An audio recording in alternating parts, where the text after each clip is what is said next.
Malign portents. An opportunity in death. Grey Seer Rechnik drummed his claws on the arm of his throne. He glared at the entrance to his audience burrow as though he could summon the Eshin delegation by force of will. Keeping a prophet of the Horned Rat waiting was intolerable. Rechnik glanced at the hulking albino storm vermin flanking his throne.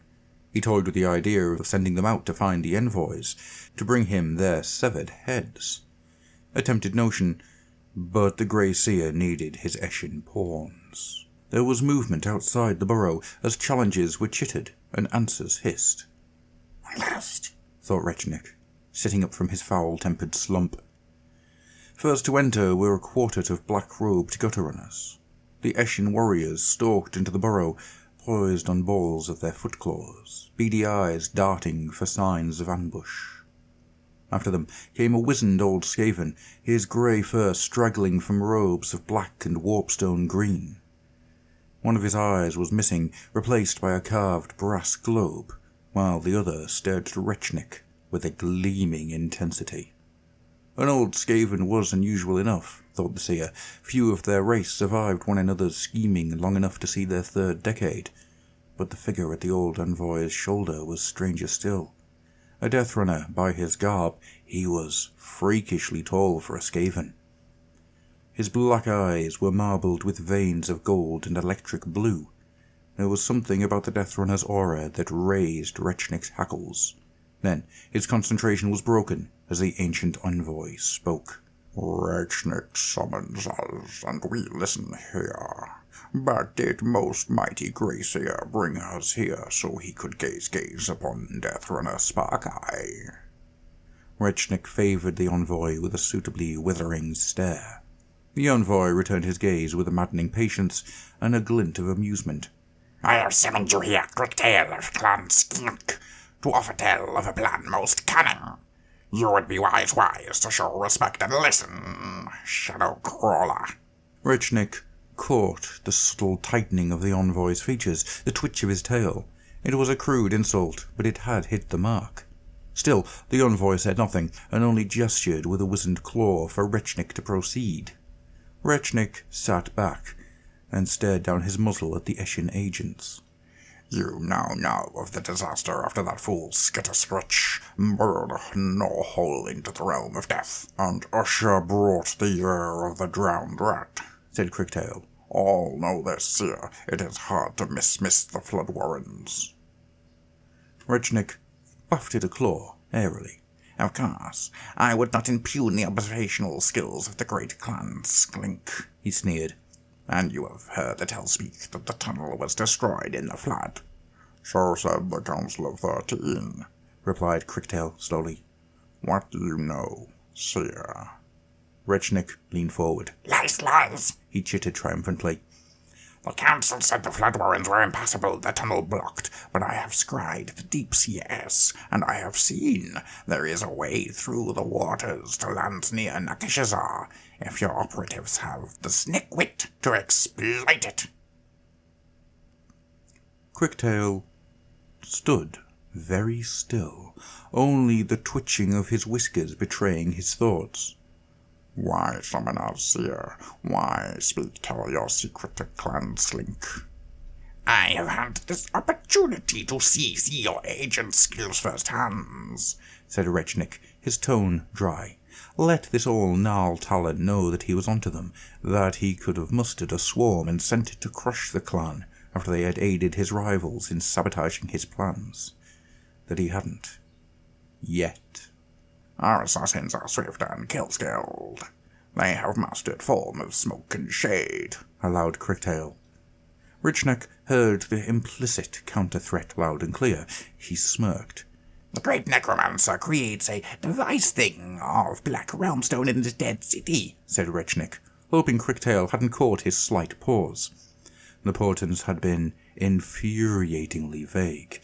It was part of why he had no intention of risking the journey himself. "Rechnik wants the black realmstone at the device's heart for himself, yes," asked Cricktail. The grey seer merely stared in answer, eyes alight and tail lashing. "And why would Clan Slink fetch get this for you, seer?" said the envoy. "It would be a dangerous undertaking. Many claws would have to be sent. Many would not return." "Perhaps Clan Slink are less mighty than I thought?" asked Rechnik. Quicktail wouldn't be baited. "Speak, tell. Why do we not slay you to keep this secret, and then send our claws regardless?" he asked. Rechnik had been waiting for this, but still he bristled at the sheer audacity. "I am one of the Horned Ones chosen!" he shrieked. "To raise a claw against me is to strike at the great Horned Rat himself." Quicktail gave him a flat stare. Rechnik controlled his fear glands and saw Sparkeye and the gutter runners tense for murder. "And because," he continued, "if you do this for me, I will reward Clan Slink. I will pay 10,000 warp tokens, and use my influence in Blight City to gather a great swarm and help you to crush the she-elves you war with in Ulgu."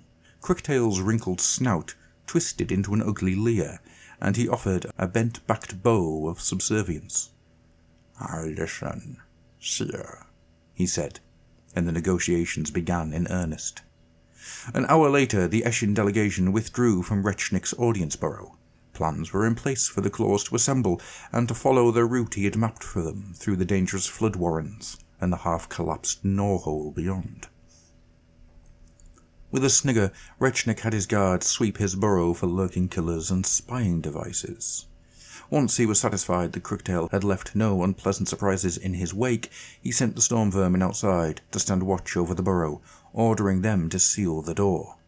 He had scryings to make, to ready himself for the next step in his brilliant plan. And for no reason he could set a claw on, he felt uneasy. He would feel better with the door barred. Retiring to a shadowy antechamber, Rechnik busied himself at the brass controls of his seeing engine. Despite his sense of triumph, something prickled at him, a feeling of disquiet that made his tail twitch. Fool, this is a moment of triumph," he chitted to himself. "If they get seen caught, then Clan Slink are butchered, and I am revenged. If they bring the Black Realm Stone from the Pyramid's heart, then my powers become even greater, and when they march against the elf things, they will learn too late that my wrath cannot be bought off. Let Slink try to fight the elves to their front, and my swarms to their back."